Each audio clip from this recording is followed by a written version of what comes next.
Well, with me, and I'm sure it's the same with lots of other people, we're just stuck on the emotions. You know, initially you could do some little ones and move forward, and then all of a sudden just a brick wall, nothing. So that's what you find? Is many of you finding that? Yeah. Just feeling a bit stuck? And I'm finding that life is just becoming so busy, so you're not even putting the time aside to do it. Yeah. So then you get frustrated with yourself because you're not connected with God. And then you start feeling a bit down about yourself, and then a bit self-attacking, and then a bit like blaming of self. Is that where many of you go as well? Just disappointed with myself. Disappointed with yourself, yeah. Let's talk about that for a bit in terms of how to work your way through some blockaged emotions, shall we? So we all know that if we start inside of ourselves, we've got these core emotions, haven't we? The core causal emotions, which are all childhood-based. So the other emotions that we're focusing on in the end. These are the emotions that create our law of attraction. So every single thing that happens in my life is based around those emotions. But then we have on top of that, we have this layer of suppression, if you like, which is really just a layer of fear, right? Just a layer of fear, suppressing and keeping these emotions under control. And then we often don't want to feel our fear because fear feels terrifying for most of us. And so what we finish up doing is covering the layer of fear with anger. Right, so many of us then get into this, straight into anger before we even realise it, right? And then we can even go further in our suppression and get into a state where we feel depressed and down. All right, so that's basically the string of emotional processing that happens in terms of what's going on. And obviously, nothing is going to change very much in my law of attraction until I can actually access these causal emotions that create my law of attraction. Now, some of the things that create my law of attraction are also regarding my fears, particularly if they're childhood fears. So you could say that I at least need to start getting here before my law of attraction is going to change, and I definitely need it at some point to get here. But the big problem is that most of our lives we've spent denying these causal emotions. We've spent most of our lives just keeping them heavily under control, suppressed, and in such a manner that we don't even want to be aware of them. We want to keep them even out of our intellectual awareness even. We don't want to even admit most of the time that we have them, right? Now, because of that then just sets up this chain where we start generating other types of emotions in order to avoid these emotions. So often when myself or Mary feel stuck, what we try to do, instead of trying to access that emotion, we try to admit to ourselves, what is it that we're actually afraid of here? What's actually stopping me from accessing this emotion? Now, initially when you start your emotional processing work, you have a whole group of emotions that are pretty easy. And when I say pretty easy, you might cry for 10 minutes, quarter of an hour, half an hour, and the issue's sort of pretty much done. It feels like it's shifted, your law of attraction changes, and all of a sudden, you have some shifts occur in your life and you know that particular issue is gone. And so we're ploughing our way through lots of these different things, one after the other, after the other, after the other. Now that's fine. We think, wow, this is working really good. Isn't this so easy? How many of you have felt that in some point in your processing? Oh, this is really, really easy. Quite a number have felt that, right? Then we get to our first big emotion, right? Our first big emotion. Like, let's say one of them might be, say, the emotion of rejection, Now, not many of us want to feel like everybody's rejected us. So we don't want to go there. So now what's happening is that we start, because of this big emotion, it's been there all the time, it's been there in our life all the time, and it's been there right from our childhood in most cases, but because it's now the first big emotion that we're really quite afraid of, we're really quite terrified of it, what happens now is we have a tendency to go into anger, right?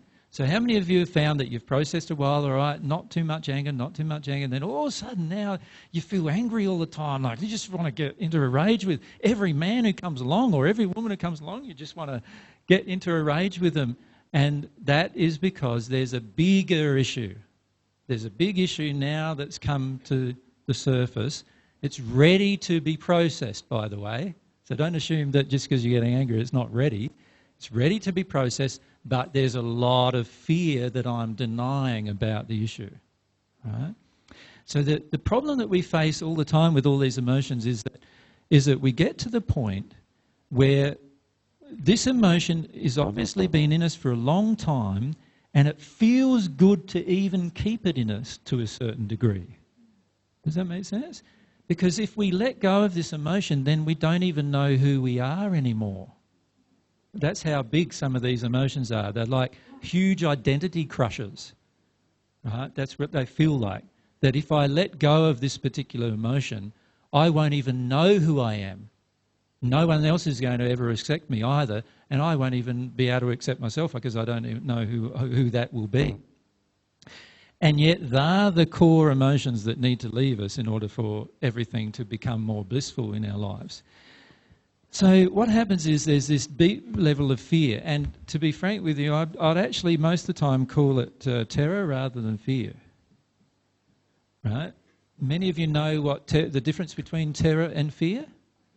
Like, fear usually is bearable in the sense that we actually live around fear, or we change our lives to suit our fears. But terror has usually one of a couple of responses. One of them is we just sit in one place shaking, not being able to do anything. Just like a frightened animal does, right? When it just sits there shaking. And in fact, if an animal is so terrified, I don't know if you noticed, but in the bushfires down in Victoria, for example, was it last year or the year before now, many of the animals were so frightened that the fire officers could just go and pick them up and put them somewhere because they're just so terrified. And that's how we get when we get so terrified. We get into this place that we don't know what to do, and we don't know where to go, and we don't...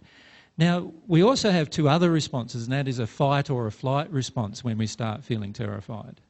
So when I say a fight response, that's where we want to go in defence mode, and usually the best form of a defence is attack, right? So what we do is we go into attack mode, where we're defending our castle, and what we're going to do is just attack everyone else. Or we flee. And that's one thing we often do too. We get into a situation where we're getting very, very, very close to dealing with an emotion, and it gets so intense that we just want to get away from the emotion. And so what we do to lessen the pressure inside of ourselves is we flee the situation. Even just getting into another room can get us out of that close proximity to the emotion. Or sometimes all we need to do is get up and get a cup of tea, or get up and get a drink, or get up and go for a little walk, and then we're back down to calm again. And we think, I can manage that. Right? But remember I said some time ago that unless the soul expands, it's not going to be able to cope with some of these emotions. And the only way the soul expands is by being overwhelmed. You remember that? And so many of us are not allowing ourselves to be overwhelmed with the emotion. We still want to control the emotion. And when we want to control the emotion, instead of punishing yourself for wanting to control the emotion, look at the reasons why you want to control the emotion. Does that make sense? Now, what could be some of the reasons why I would like to control an emotion? Any ideas? You can just yell them out if you've got them. Just one-liners. So there's some addictions that I want to hold on. That's a good one. So in other words, I'm afraid to deal with the emotion. So what I do is I create an addiction, and that addiction is a projection at another person that they have to do something in order for me to feel good, basically. Or I have to have that particular thing or that particular comfort in order to feel good. And so what I do then is I focus on getting the addiction. If the addiction's not met, what do? I get angry. I get angry with my situation, or I get angry with the person who doesn't meet my addiction. Something happens like that, right? So if I'm wanting to avoid the fear of the causal emotion, I will get into a place of addiction, and then when the person doesn't meet my addiction, I then get in a rage with the person Or I just say, I don't like that person anymore. I'll go off and, stay away from that person from now on, right?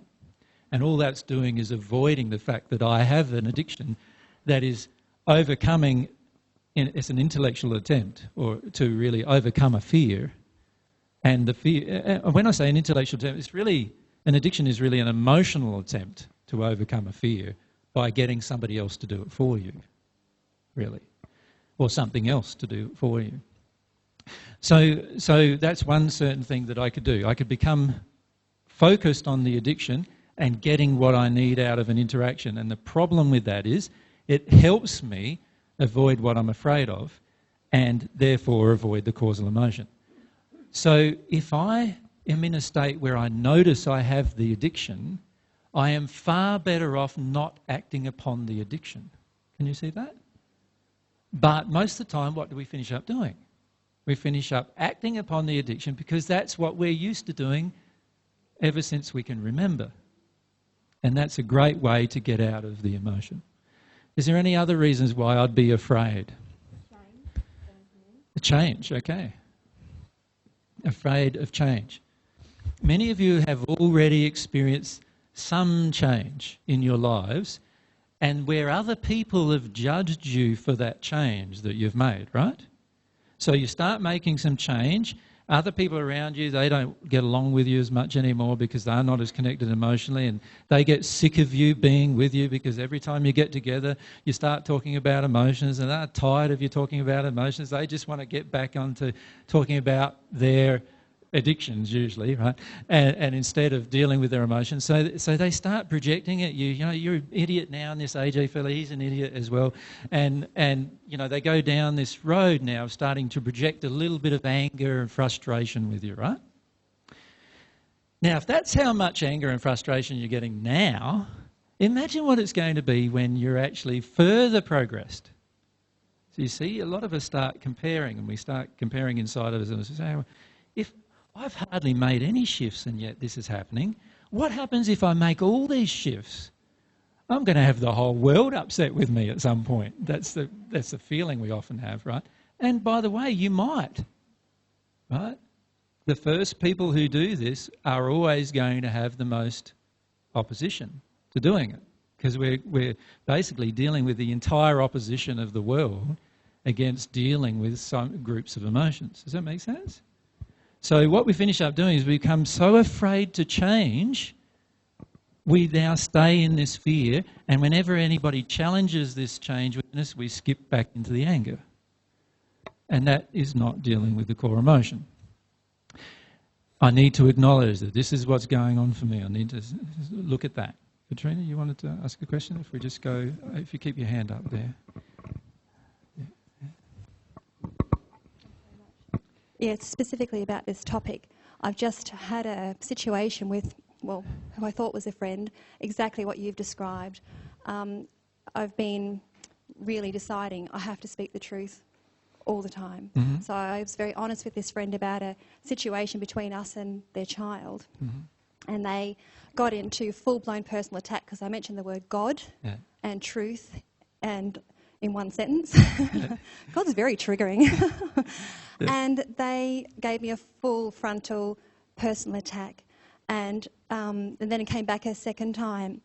And I actually asked them, could you, that you're angrily projecting at me, if you could stop the angry projection, I could actually talk about this more. Yeah. And I really went into complete terror because of my father. I'm going to cry now. Yeah. Childhood, and I've processed heaps of it, but clearly it's not gone. Yeah. But I said to this man, I'm no longer willing to be in your company if you're going to be so angry at me because you're not being responsible, and I didn't cause what's inside you, which made him even angrier. Yeah. But I really feel in my heart that I am loving myself by saying no to the projection. Yep. Is that true, or am I just hiding from more terror? That's my confusion. No, you are being loving to yourself in saying no to the projection. But the issue is still to feel the terror you feel. Which I am doing I'm talking to God very regularly about it. That's it. And I have gotten into it very intensely and gotten into some causal things. Yep. And now I'm afraid of the projection and less terrified, but I'm still in fear. Yeah. And when you look at people judging you, a lot of times, and this is something to bear in mind for all of us, a lot of times when people judge you, which is really what this person is doing, they're judging you and a lot of your motives for what you're doing. And when somebody judges you so severely, it's actually a reflection of how much self-judgment we actually have and hold on to inside of ourselves generally too. Does that make sense? So what happens is if somebody says to me, you know, you're a bastard, AJ, if I've got a lot of self-judgment, I will actually in that moment feel like I am a bastard. Do you know what I mean? They'll feel those feelings that, yes, they're right. Maybe they're right. Now, many of you have this going on as playing as an issue for you, is that whenever somebody else says something about you, that you then feel inside of yourself initially that it means that they might be right or that they are right, right? And then what happens is we go intellectually, no, that's not right, that's not right. And then what we try to do is, you know, defend the fact that, no, that's not right. When in reality, what we need to do is allow the feeling inside of ourselves that they are right and fully process that from an emotional perspective. Does that make sense? So a lot of times what we finish up doing is we try to actually get away from the projection coming at the person, and we deal with the emotion of being attacked, which is another emotion that we have generally, but we don't get to that underlying emotion of how much we actually finish up attacking ourselves, right?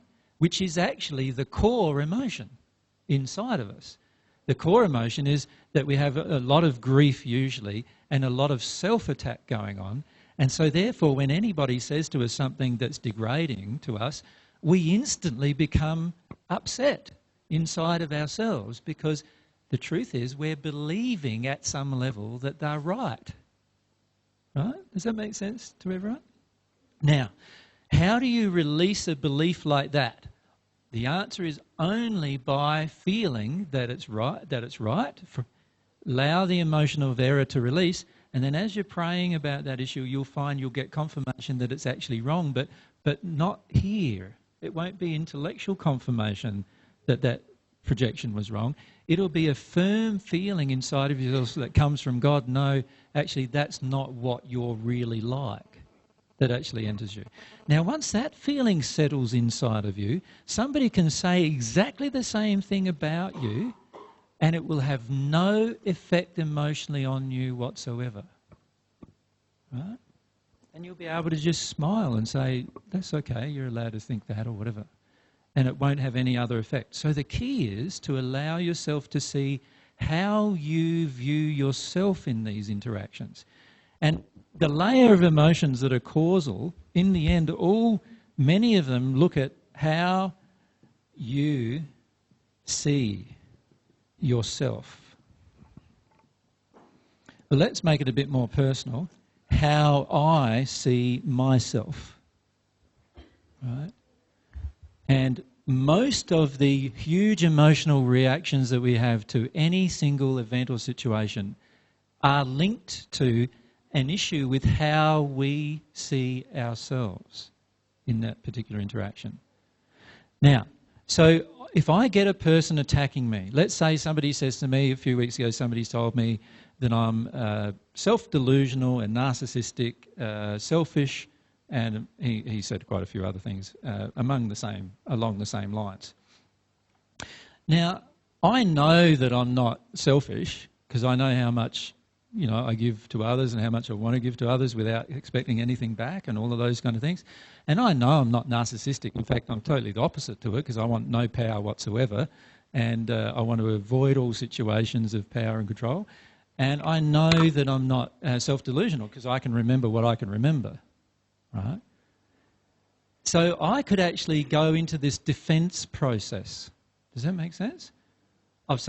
Of going back and sort of denying all of the accusations coming at me, and then going into the emotions that caused that man, in this case, to tell me all of these things about myself, which was unsolicited at the time, and I could actually go through all of that process, which would all be a denial of what's really going on within me. What's really going on within me is, one, a fear of being perceived, when I know some truth, a fear of being perceived as arrogant. Now, many of you have this same fear, right? You're afraid of telling the truth because the other person might then say that you're arrogant and say, you know, all these different, condemn you for you knowing some truths that perhaps they don't know. And so I also have that emotion. And so there was a great big terror involved in that. In the first century, it caused my death, actually, the accusation of arrogance, because I was accused of saying that I was God. When I said I was God's son, I was accused of saying that I was God. That meant I was saying that I was God, and that also meant that I was saying that I was better than everyone else, which is not what I was saying, and it's not even what I felt. I was just saying this is the relationship that happens when you become one with God. Does that make sense? But because of everyone's emotional judgment of themselves, whenever I say I'm Jesus, there's this automatic thing that goes on in their mind is, oh, so you're saying you're better than me then? No, I'm not saying I'm better than you. Like, how do you get I'm better than you from the words I am Jesus? The only way you get from I am Jesus to I'm saying I'm better than you is a lot of emotional filters in between, isn't there? There has to be. Because they're totally different words, aren't they? Right? And they must mean that they enter us emotionally, and then we have all these reactions inside of ourselves emotionally. You see what I'm saying? So when I get somebody saying to me, I'm narcissistic, I need to feel my emotions about what this accusation's about. Now, when I get some of these accusations, I get into terror. Okay, so I've got to ask myself, why am I in terror about these people saying these things? And then when I start tracing that back, I can acknowledge the fear that I feel in that particular situation. I can acknowledge the fears of getting falsely accused about things. And also, I can start getting into the underlying emotions. Now, I can also start acknowledging that some of my own beliefs about myself. If I speak the truth all the time, everyone else around me is not going to like me. That's one belief. It's a false belief, but it might be a belief we have inside of ourselves, you see? And so that belief could be being triggered. So the key is to ask yourself, how, with everything that comes at you, what is this reflecting back at me about how I see myself? And there's always, the primary grief is always about yourself. Do you follow me? That's usually the primary grief. Like, why am I grieving that I got abused by my father? Because it changed how I see myself. Right? It distorts how I see myself. Why am I grieving because my partner left me? Because it changed how I viewed myself. Because when a partner leaves me, I now feel that no man's ever going to want me anymore, or no woman's ever going to want me anymore. That's how I see myself. And I'm grieving about that. So how do I see myself is a core part of your emotional processing. So if you're tempted to get into anger with regard to emotions, it's because you don't want to see how you actually see yourself. You don't want to see the truth about how you treat yourself in these particular interactions. And when that happens, what we finish up doing is living in the fear or the terror, and then, of course, wanting to get away from that fear or terror by using all sorts of techniques. Total suppression gets us into depression. Total addictive behaviour gets us into this anger happy type cycle that many of us can get into quite easily, where I'm happy as long as everything around me is working nice and smooth, and as soon as something goes wrong, one thing goes wrong, I am now angry. Right? And then when that one thing pans out and fixes itself, I'm now happy. Right? Now, in the end, this won't happen to you. Things will go wrong in your life and you'll remain happy. Right? But you can only do that by getting through that emotion and into the core emotion of why you're trying to control the environment. And the reason why we can try to control our environment always eventually gets back to how I'm seeing myself. Now that's the real core issue for most of us to face, how how I see myself.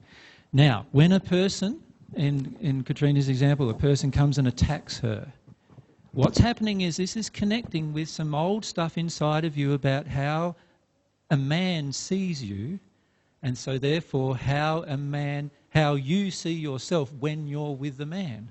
Does that make sense? And that's what it's really connecting to. And that's the thing that needs to be released.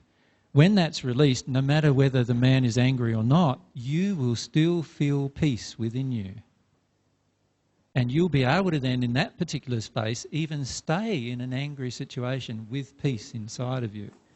When I say stay in it, I don't mean that you'll stay in it permanently. I mean there's all sorts of situations that will come up in your life where you could choose anger, and instead, because this emotion's now gone from you, you'll be in peace in that situation. You won't want to decide to stay in it permanently, of course. So if someone's permanently projecting rage at you, you'd say, well, now you're just wasting my time. Because it is a waste of your time and theirs for you to just try to defend anger all the time. So after a while, you won't want to attract those kind of people anymore, and you won't feel attracted to them.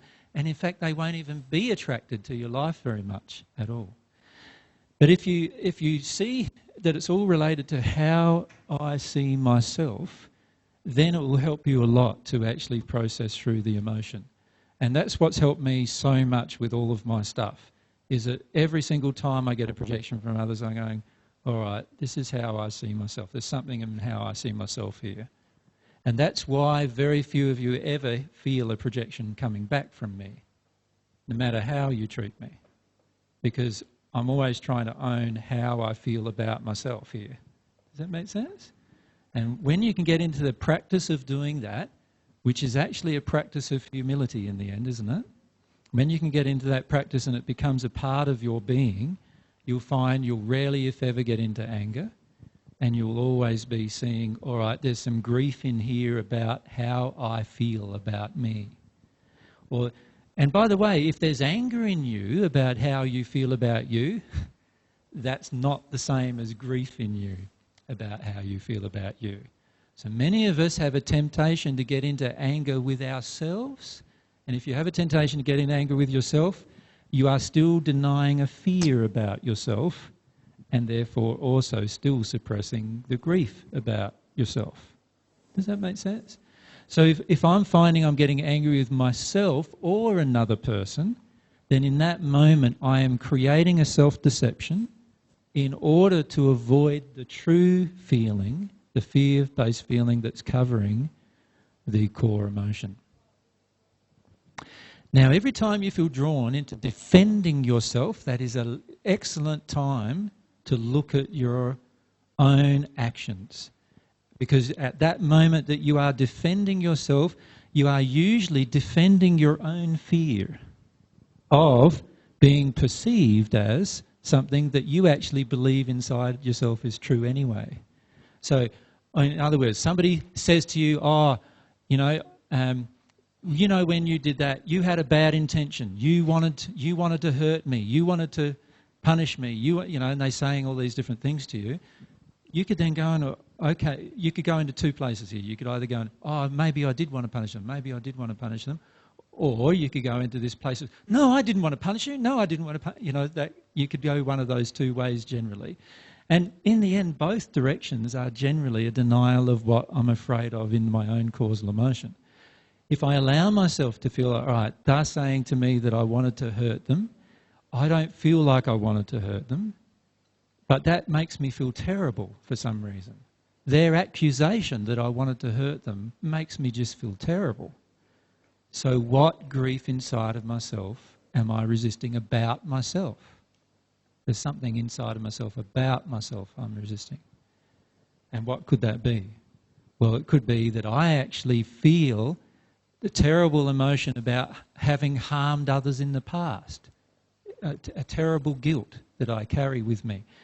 Something when I was 3 might have happened. Like I remember one of my boys once when he was about 3, he got a little budgie that we had as a pet budgie and crushed the head of the budgie in a window, right? Because he wanted to see what would happen. Right? Now, when he saw the budgie die in his own hand, what do you think he felt then? He felt terrible. And he went into almost total shutdown for quite a number of days. He wouldn't feel anything. He just stayed in his room. He was only a few years old and stayed in his room and just wouldn't feel anything. You tried to talk to him about it, he wouldn't talk about it. And then eventually, after talking about it, he got to the point where he could grieve the fact that he did it. Does that make sense? And he eventually let go of all this guilt and sadness and how could I even have done that? Now, in our own past, many of us have had these situations where we have done something unwittingly that created harm to somebody else. And then we carry, because these emotions are still within us, we carry them around and we don't release them. And so when anybody then projects at us that we've harmed them, how do we react? Straight away we're up in arms, like as if we're guilty for that particular thing as well. And we're guilty for that because we have this terrible feeling inside that we are. The key is to just allow ourselves to feel the terrible feeling inside that we are in that moment. But most of us don't do that. We go into defense. No, I wasn't harming you. I didn't try to harm you. And we go into panic and we try to say, no, it's not like that at all. Please believe me. And we're saying all these things, but in reality, we're not allowing the belief about ourselves that has still unhealed from our childhood to just pop up in that moment. Does that make sense? And when we do, it might be linked to an event just like I described, where we did do some harm to something and it had pain and we didn't realise, and now we do, and we had all this guilt and other emotions associated with it, but we just don't release it. Right? So look at how I see myself. Ask yourself that question every time something happens that you want to defend. Yeah? Now, does that get... all this comes back to that question you asked, Barb, about why am I stuck? When I feel down about myself. And that is, if we can stop trying to get at this. See, many of us, we're always trying to get here, right? Would that be right? We're always wanting to get to the causal emotion once we start getting on the path. But most of the time, the causal emotion will just pop up on its own if we get to this. You see? Most of us don't want to get to that. We want to skip over that. Fear doesn't feel very good, so we want to skip over that and get to that. Does that make sense? But the problem is that is what's creating everything above, the anger and the resistance and all the other things that we're feeling at the moment. It's actually this fear that we have that's creating that. And if I'm a male, sometimes it's very, very difficult to admit to myself that I'm even afraid of anything, let alone an emotion, right? And if I'm a female, often I'll admit that I'm afraid, but I'll live in the fear of it, where I just perpetuate the fear in my life, right? So a lot of times we need to stop avoiding these fears and terrors that we have. So rather than trying to get to the core emotion, the best thing to do is this. If I'm not feeling the core emotion right now, it's because I'm afraid of it. It's quite simple. If I'm not feeling it right now, I'm afraid of it. At some level, I don't want to feel it. I'm afraid of it. And if I'm afraid of it, then what do I need to start addressing? What am I afraid of? Now, it might be I'm afraid that other people will notice and I'm afraid of their judgment. I might be afraid of my own judgment of myself. I might be afraid of change. I might be afraid of admitting, wow, I'm actually got some sexual addictions, or I've got some physical addictions, or I've got some emotional addictions that really, once I start acknowledging them, feel pretty like, wow, I'm not a very nice person at all. So that, there's some judgments in there that I'm afraid of. And all I need to do in the end is allow myself to release these fears and terrors that I have, and the underlying emotion is just going to pop out of me, just like a child. Isn't that how a child works? Until you instill fear in the child can feel its causal emotion straight away, can't it? As soon as you start putting fear layers or blockage layers on, or judgment layers on top of the child, what does the child now do? It can't feel its emotion anymore. This is what we've done. This is what's happened to us.